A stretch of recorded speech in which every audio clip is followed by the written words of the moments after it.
Bonjour, qu'est-ce que c'est cette semaine? René et moi, on a passé 10 jours au chalet. Non, j'ai pas fait grand-chose à bois, à part ce petit support-là. Par contre, il a fait super beau, puis on s'est reposé.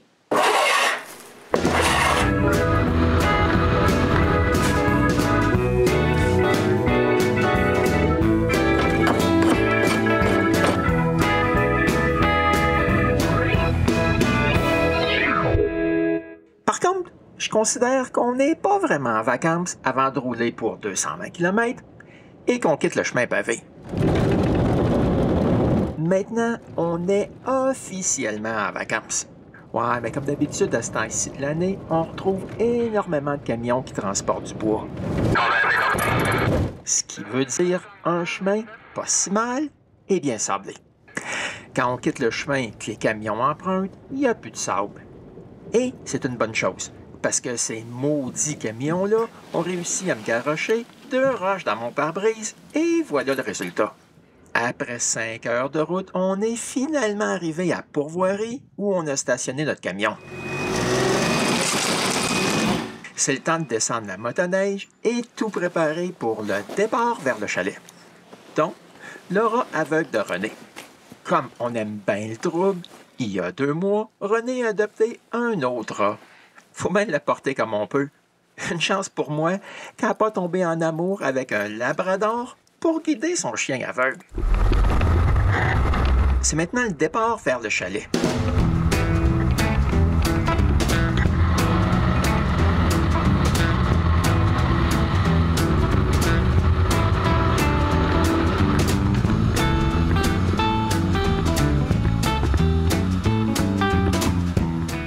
« 35 km plus loin, on arrive au chemin qu'on a débroussaillé cet automne. J'étais pas mal content de voir que certains de mes voisins étaient venus parce qu'on voit une trace de motoneige. On peut se rendre jusqu'à la barrière sans trouble. Par contre, d'ici, il faut marcher jusqu'au chalet. Mais c'est pas grand-chose, juste une couple de centaines de mètres. Mais ça me donne quand même soif. Par contre, l'eau potable est toute gelée. Pour la faire dégeler le plus vite possible, il faut faire fondre la neige.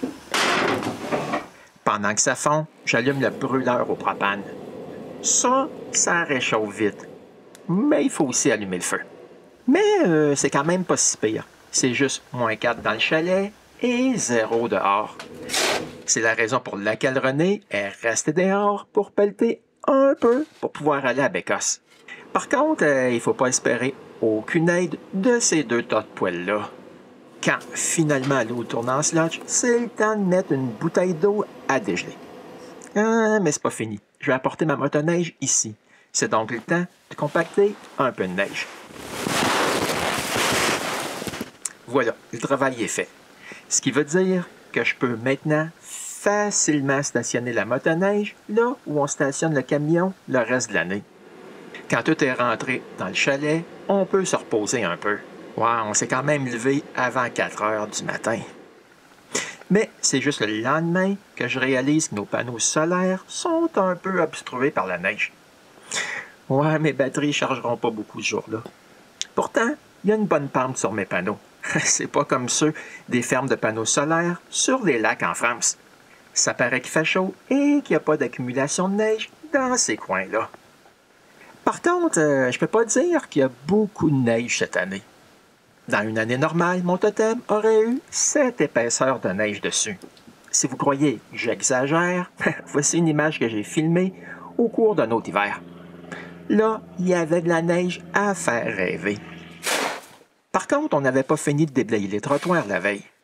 Pendant que René s'occupe de ça, moi, je déblaye vers la remise à bois.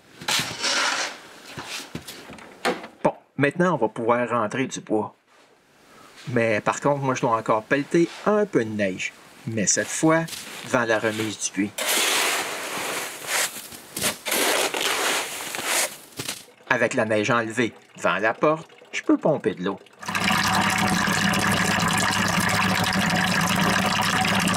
J'apporte les seaux 2 par 2 dans le chalet et je remplis le baril qu'on garde à l'intérieur pendant l'hiver.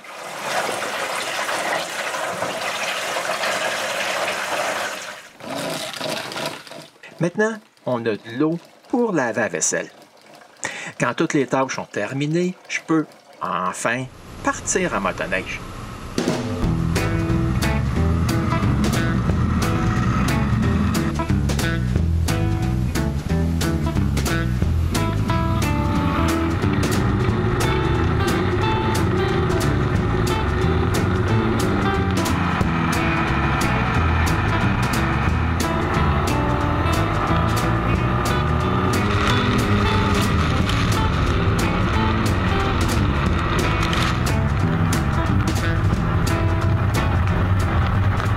Les sentiers sont super beaux et avec cette petite neige qui tombe et qui arrête, c'est féerique.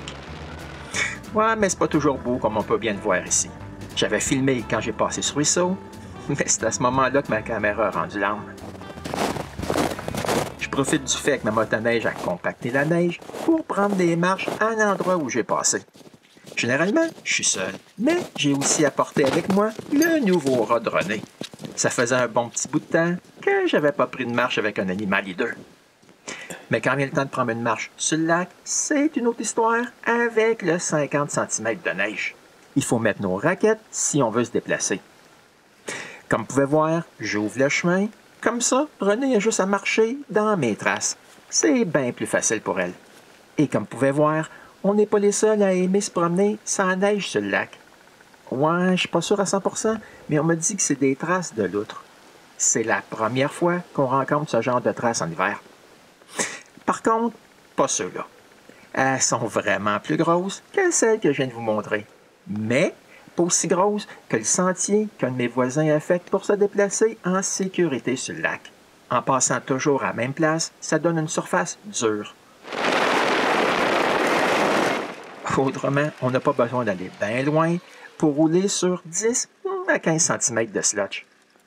J'étais pas mal content, même s'il y avait énormément de glaçons, à cause que mon plafond, il est pas assez isolé. Avec nos nouveaux soffites, l'eau, elle s'est pas rendue jusqu'aux planches comme l'an dernier, et les trous des soffites ont laissé l'eau couler.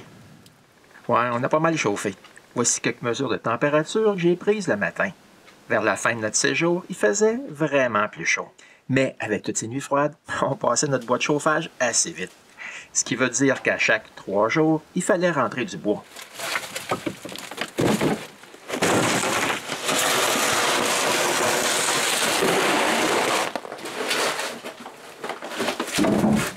À chaque fois, on remplissait le rack et toutes nos boîtes de bananes. Certains jours, j'ai programmé des microcontrôleurs avec le Raspberry Pi que je garde là-bas. Je m'en faisais pas trop pour l'électricité. Comme vous pouvez voir, je charge à 15 ampères présentement. Par contre, même si le soleil nous donne de l'énergie infinie jour après jour, on a manqué de propane pour le frigo et la cuisinière. J'ai donc mis la bonbonne vide dans le traîneau et je suis parti en route vers le camion.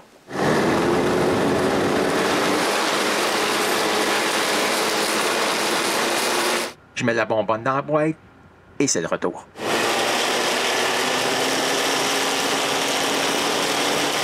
C'est là que je vois le massacre que fait une motoneige en feu sur un sentier.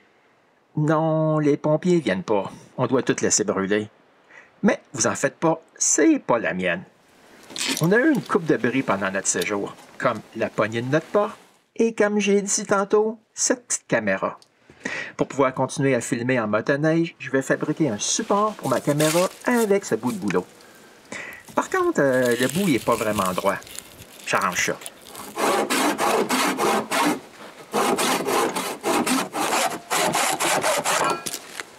Ensuite, je veux que l'autre bout soit un peu pointu.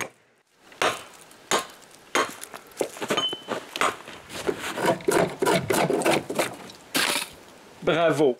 Quand j'essaye de peaufiner le bout comme ça, j'ai pas beaucoup de succès. Je dois donc changer de tactique.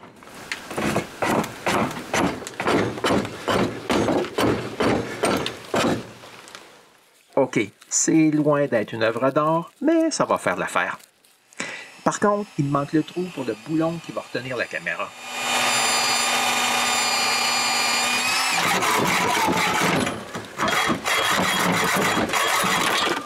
Tout ce qu'il reste à faire, c'est de le coller en place. Heureusement, la seule colle que je garde au chalet, c'est de l'époxy.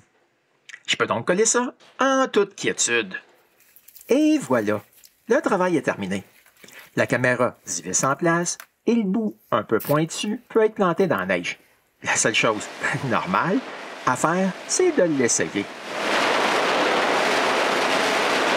Les sentiers étaient super beaux. Ah, c'est pas une surprise, parce que la surfaceuse passait aux 2 jours. Je l'ai rencontré au barrage qui est proche du chalet. C'était facile de la filmer parce que j'arrête toujours une fois ici, et voici pourquoi.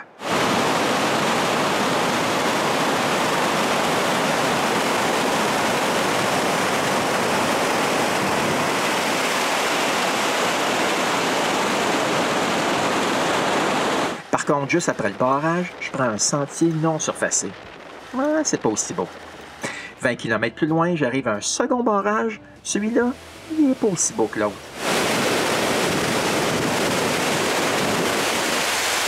Mais par contre, il me rappelle de bons souvenirs. Avant de construire le chalet, on installait notre tente juste ici.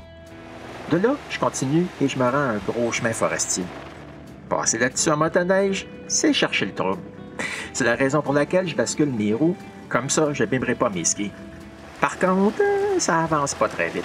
Mais j'endommage rien. Tout ça pour aller au village autochtone chercher 2 sacs de chips. N'importe quelle excuse est bonne pour faire 4 heures de motoneige.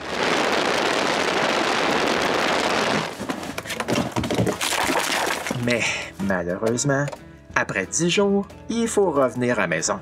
Ouais, mais il va falloir revenir au chalet en mars pour pelleter le toit. Ah, c'est tellement difficile de quitter un endroit aussi paisible.